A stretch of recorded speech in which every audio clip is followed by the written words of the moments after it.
Talk to me. Be my guest. Talk to me. Shay. Be my guest. Talk with Shay. Talk to me. Be my guest. Shay.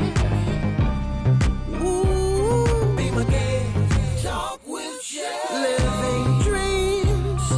We showcase. Show the world. Talk with Shay.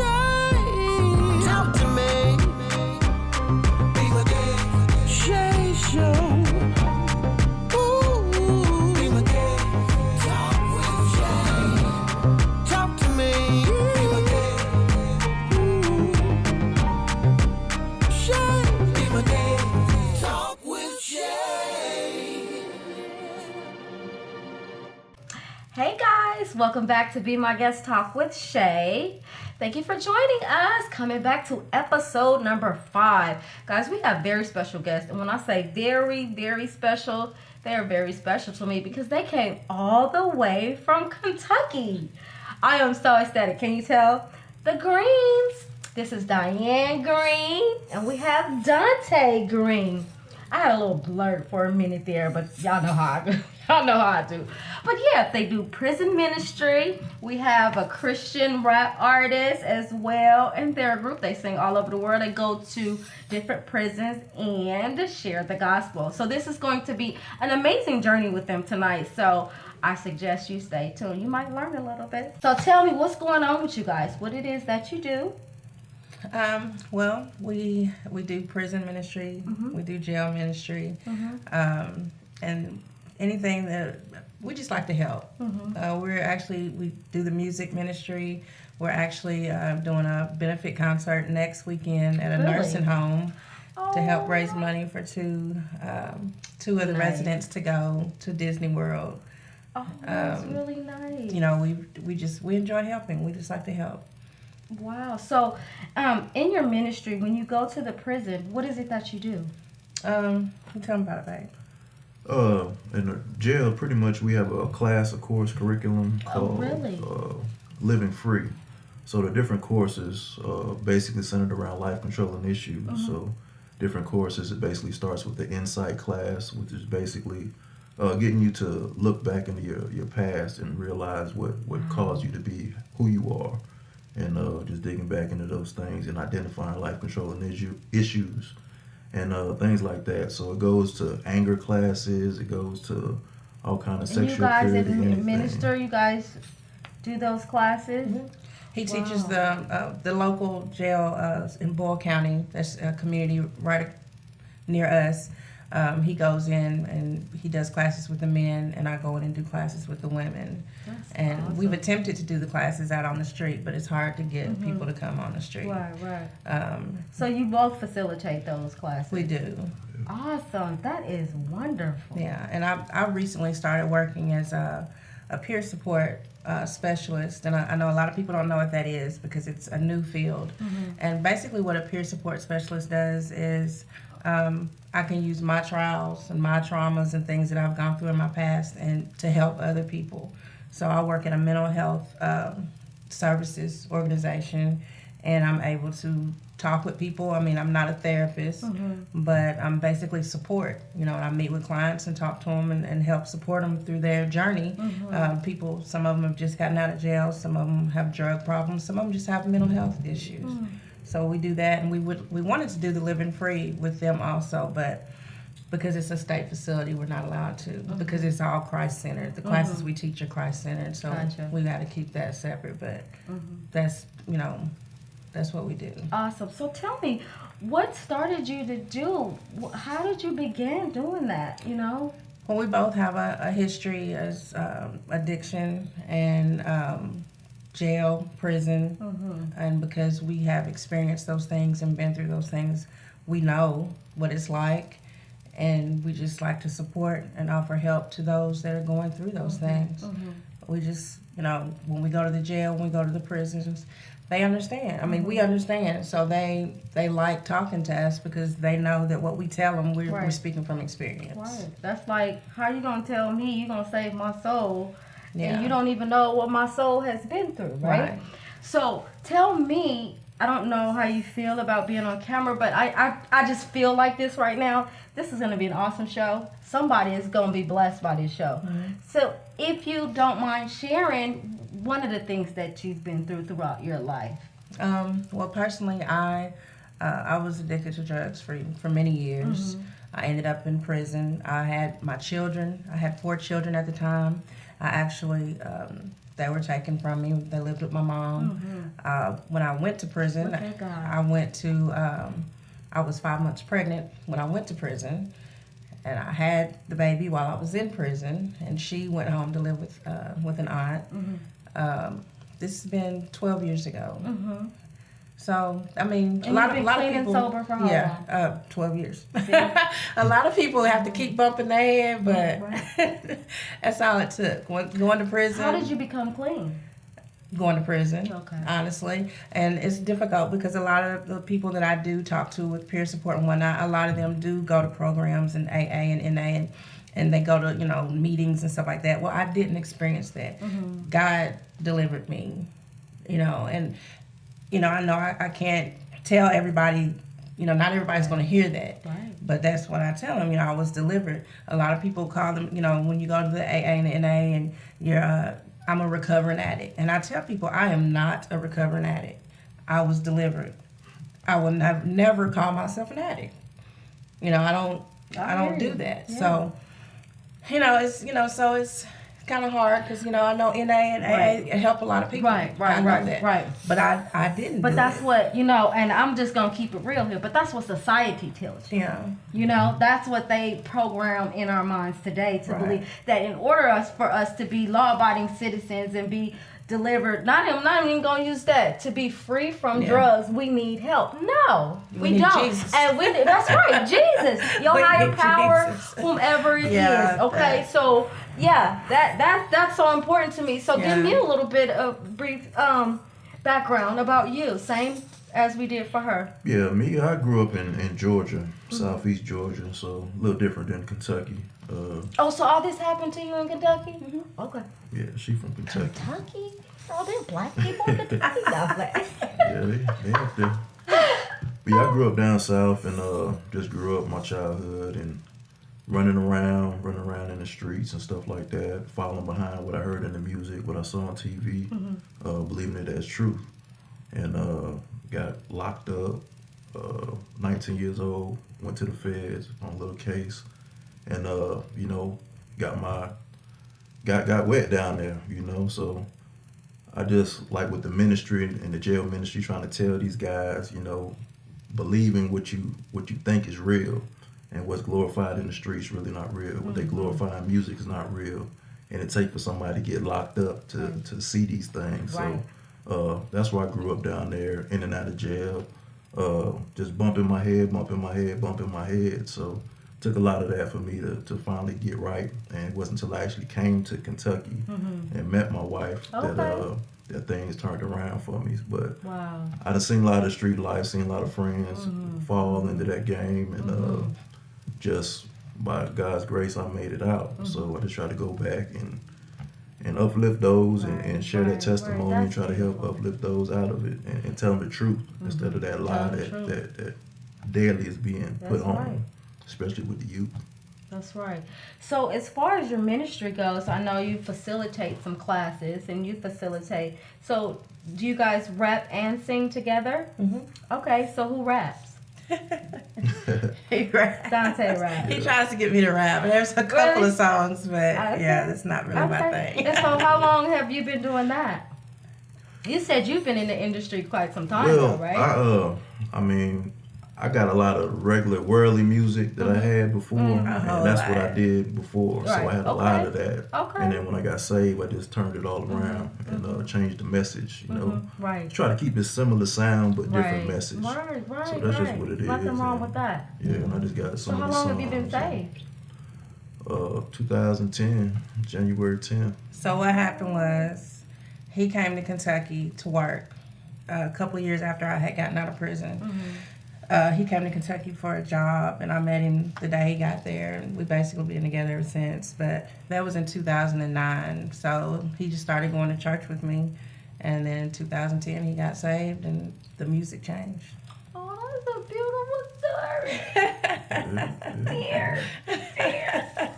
It works, y'all. Look at God. Drug abuse. I mean, everything running the streets, and it works. It works. It's paid up, but that'll never be. So I guess I'm yours forever. Now I'm connected to the vine. Our bond will never sever. Spent many nights praying, not really knowing what I'm praying for. Just one little piece, cause I was losing the war. Evil dreams at night. I toss and turn in my bed. Me and the enemy really fought day and night in my head. You got the best of me, and you got the rest of me. And that ain't turned out right, cause I ain't know the recipe. But now I cook by the book and try my best not to stray. Yeah, I know I fall short each and every day. Lord, I pray for discernment. I pray for humility. I pray you keep me in a place of perfect tranquility. The world is cold. I'm tired of seeing my breath. Lord, I want to see a change, but I ain't talking about death.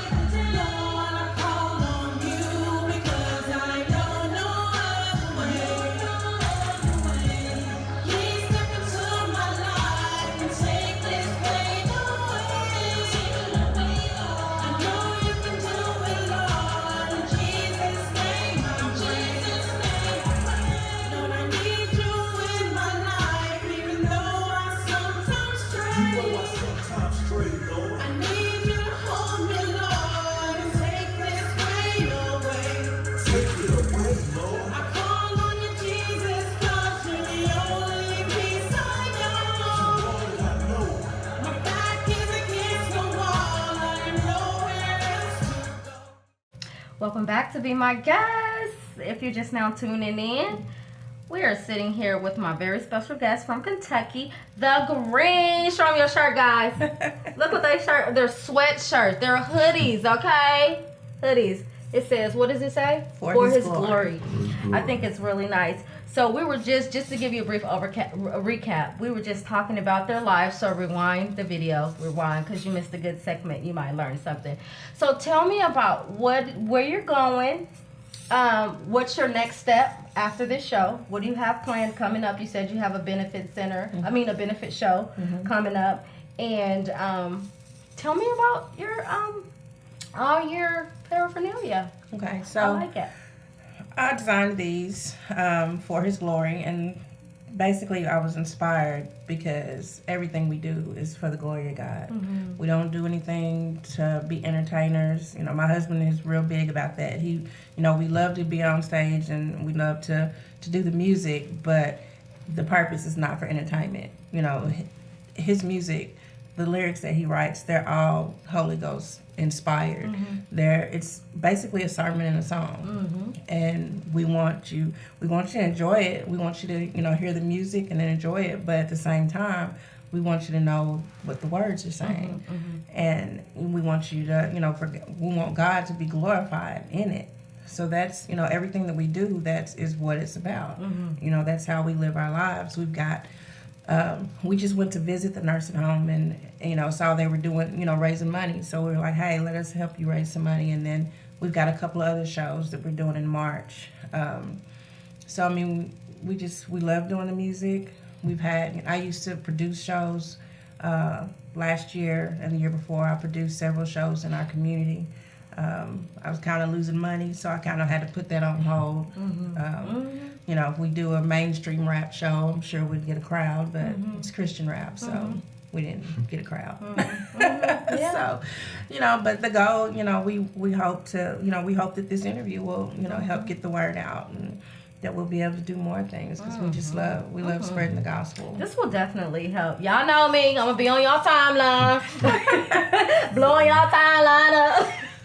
So yeah, I'll definitely, I support, and that's a big thing with our community. We don't support. Yeah, enough. Right. We don't support each other enough, but I'm definitely going to be doing that. So, is that what you have coming up as well? But even with that, not just our community, but, by doing stuff for the Lord, you would think that, we're doing something positive. Right. And right, and you'll be rewarded, but it's coming.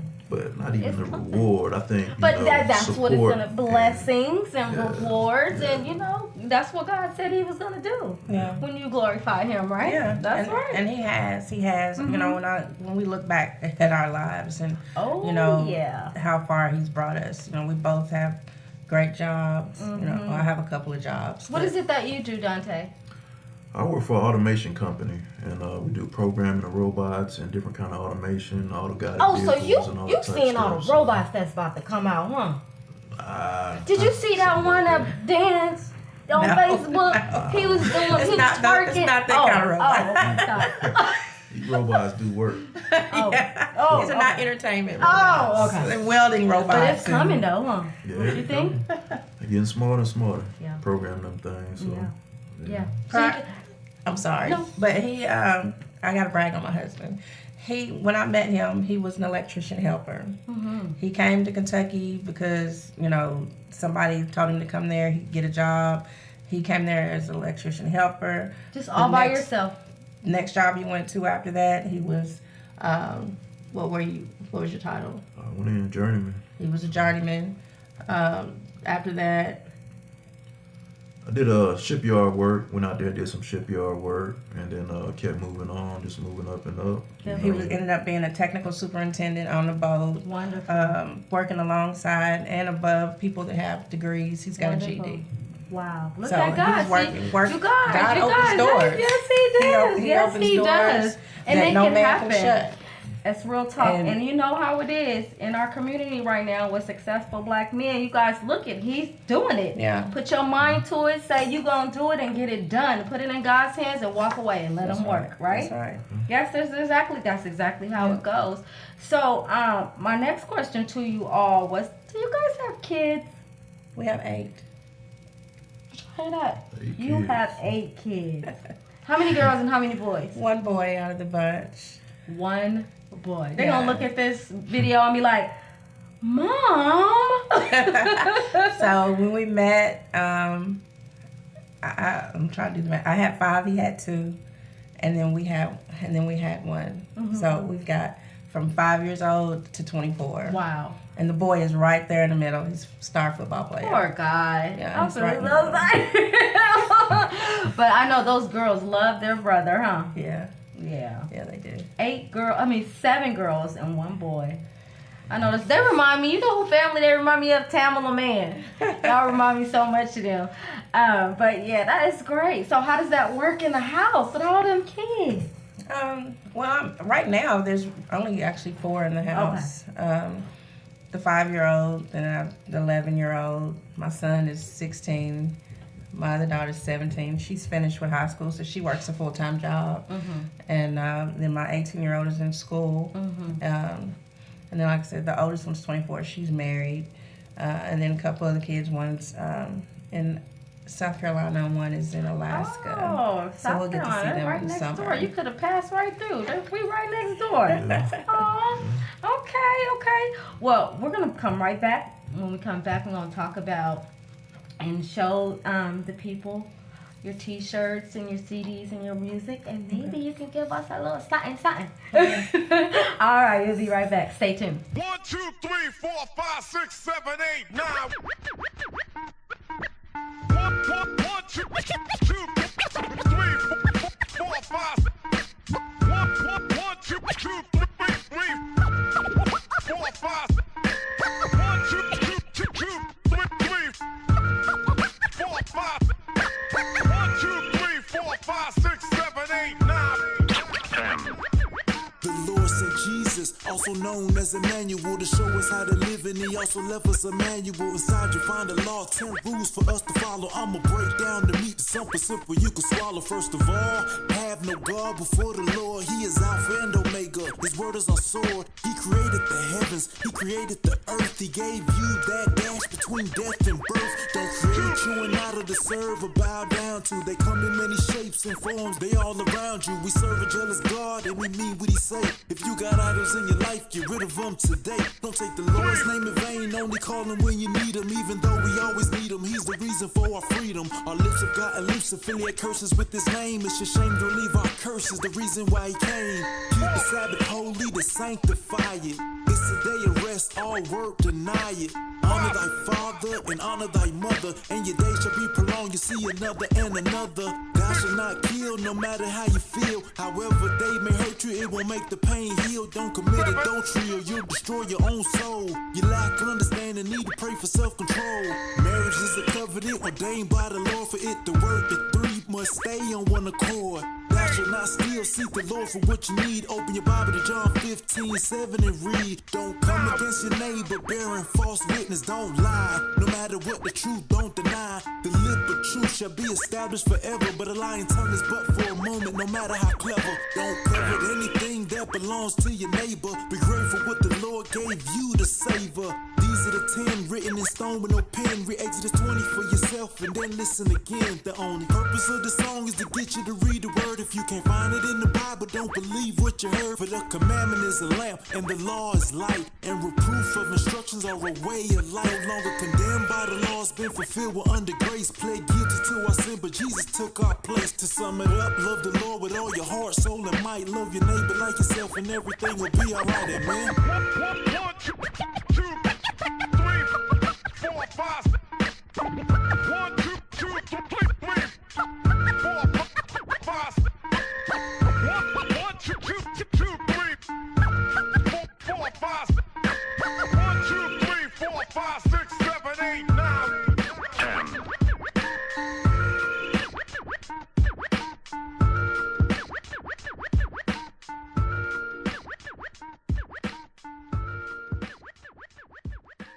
So, one of the things I just really wanted to say is that you asked what keeps me and Right. what keeps me sober and what keeps me going, what are my strengths, that sort of thing. My strength is that I'm always trying to stay positive. I don't care what it looks like today. I don't care how dark it is. I don't care if the lights get cut off, if the car breaks down. It doesn't matter. I know that God has something better for me.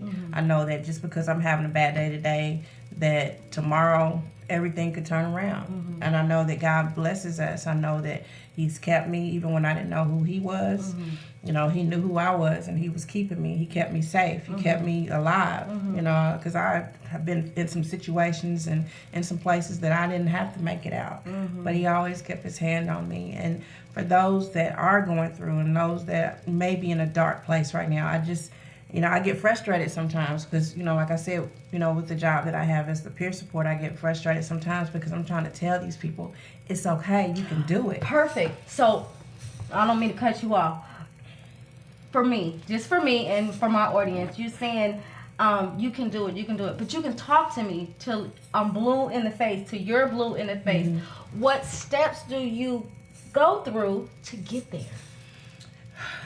Steps to get there. I just have a very strong faith, and then that's something that you can't learn.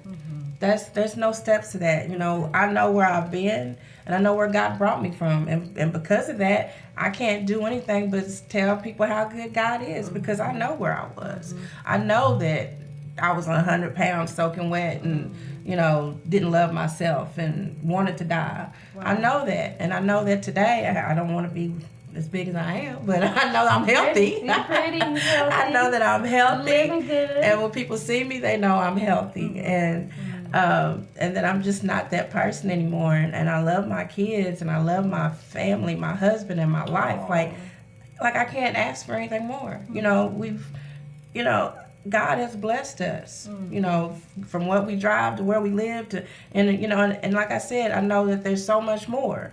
And I know, you know, everything is not about material things. But when you go from nothing to then you can have what you want, you know, it's a blessing, and it's just a testament to just how God, good God is, and when He's a rewarder of those who diligently seek Him. Amen. And He's blessed us. Like, that's true. That is so very true. And Donte, I want to ask you, we were talking about as far as your ministry, what would you say to a baby Christian? What would you say as far as your ministry goes? And I know you wanted to talk about that a little bit. And, like we talked about, I'm a PK kid, so I'm born and raised in the church all my life. But I'm one of those rebellious ones. Just because you telling me don't mean that. What would you tell a person coming straight out of prison and he's still in the gang banging mode in his mind? He doesn't know. You could tell him about being saved all day long. What does it take? How do you get saved? What is your ministry teaching those? Like, how would you get to that point? Well, I think for me, especially those coming out of jail or prison, just letting them know, when you was locked up, who was there for you, who was riding for you. That you got part. all your friends out there in the streets while you got money, while everything's good. You got all the women you want, you got everything. But when you get locked up, everybody turn their back on you, and you see that quickly. So a lot of them already know that, and a lot of times they get out and run back to them same people. But it's about what's true and what's constant. That gang mentality, they'll turn and run from you, but the Lord will never leave you nor forsake you. So that's important to know. Have you ever been to a place or been tempted and brought into a position where you just wanted to throw up your hands and say, forget it? As far as everything. Have you ever been and you just like, I'm back to me, and I'm using I statements because I've gotten to a point, I know God well. Me and him talk, that's my dude, right? Like, we have a special relationship. So, like, but for me, I'd be like all this stuff I'm going through right now, I'll just be like, I'm done. So, it does get have you hard ever been sometimes. like that and just like, Yeah, it gets hard. I'm not saying as far as blasphemy or anything, but I've said some stuff. God, where's God now? Really? I've been there. I think with me, I just gotta more keep it real. it's of God's people and the body that's supposed to be there for The you. body of Christ. That's right. So when we try to do everything on our own, and we're supposed to be moving as a unit, moving as a body on one accord, and you're trying to do a good thing, and then nobody wants to support or even stand by it. Yeah. And then, we send out emails, we try to reach out to schools, group homes, all these type things, and a lot of times they don't want to get back with us. They don't want to allow us into these places, but then you see all these school shootings, you see all these things, and when something happens, they say, well, what can we do to help? So trying to be a part of that community and seeing it from the inside of what it is, because I done been there, so I know what it is. I know certain ways that they're hurting and need a godly role model, and that's time a lot of people don't have that. So just try to do that. So that gets frustrating at times when you're trying to do something, you got your heart in it, and you just don't have nobody believing and knowing that you're doing a good thing. So that's where the frustration comes for me. So I know you wanted to add something to this discussion, so this is your floor. Well, just about the ministry and what we stand for, we want to uplift the Lord most importantly, but just to let people know, I didn't grow up in the church, so I didn't have that background, but it's never too late. Interesting. You know what I mean? So I lived my whole life running and believing what I believe, had all the things of the world that I desired, but it was always something inside that was missing. And I smoked weed most of my life trying to fill that void, and it gave me temporary satisfaction. It temporarily fixed that thing, but in the end, it was the Lord that I needed. So when I got saved, I gave that up at the altar, and He took it. So I didn't have to go through any classes. I didn't have all these crazy situations that most people have, but just to let you know that there is hope out there no matter how far you fall. The Lord's there to catch you as long as you call on Him, but so many people teach different things and tell you that you're, and that's the way I felt growing up, that I done already been through too much. I done did too much to make it now, so why even try? So that whole mentality, man, and loss of hope, and that's why I just try to let people know that there is hope, and you can always do it. And like you say, for me, I was told what was right from what was wrong, but I just had a hard head. I had to see it for myself. My parents told me. My father was a police officer. Wow. But I just had a hard head. I wanted to see it for myself. I wanted to grab the world by the horns and just do me. Right. And the Lord let me do me for a while until it hit rock bottom. And that's the time where the only way you can look is up. So Everybody has their own time that they come to the Lord and answer that calling, but it's just to be strong and know where that help comes from. That's what I want to relate to the people. And as a black man, it's cool to be saved, right? Yeah. And a lot of people think it's not. Right. They think Can you just give us a piece of that? Well, you know, I can't really explain it because I'm not a man.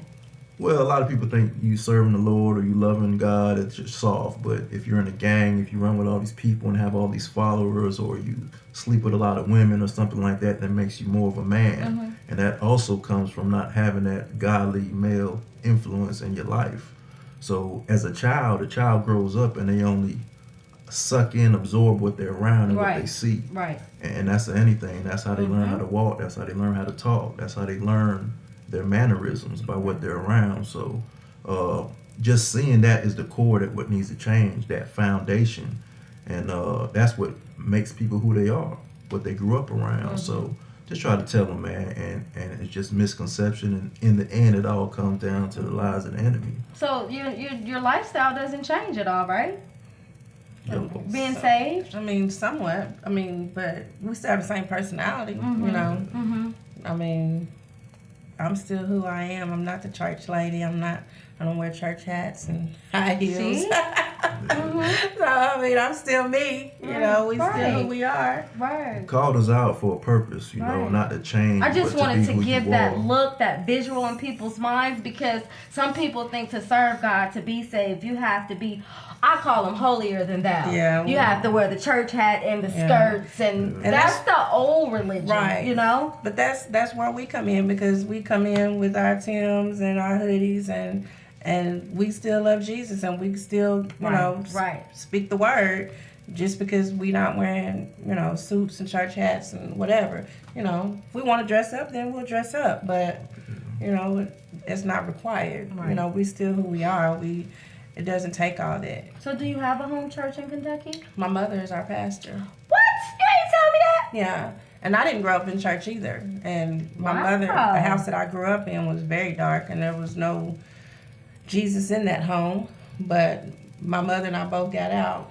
I left, and then she left, and she got divorced, and then she remarried. And when she remarried, she and her husband founded this church. It's called Rejoice Temple of Praise, and he was the pastor, and that's actually who was pastoring when my husband got saved. And he always tell the story. So you know, my life was running around in the streets doing whatever, but when I got saved, it was because of the testimony that he gave. So outside looking in, my perspective of what church was these perfect people, that I could never obtain that. I can't be perfect because daily I fall short, so I can't do it. So it was his testimony of just being a real person. And I think that's one of the big things that's missing, because people don't think that we're real people. Right. That's why I asked you that question. Yeah. It's not our righteousness that gets us. It's his righteousness. So that's a main thing and lie that gets a lot of people stuck and not even want to pursue that. So you come as you are. It's about relationship. It's not about religion. And knowing him personally. Everybody has their own personal relationship with him. And what he puts on your heart, that's what you do. That's why we come from where we were, but we have to be able to go back to them same people and relate to them, and for them to be able to relate to us. So, if there's any Kentucky watchers, hey guys, is it possible to give your address if they want to come in church and visit? So Rejoice Temple of Praise is located in Stanford, Kentucky. I don't know the exact address. I think it's 3875 Moores Lane in Stanford. And like I said, my mother, Andrea Darty, is the pastor. And I didn't finish earlier. He's her husband. He passed away from cancer about 4 years ago. Okay. So she became the pastor after he passed away. And then also we have the website.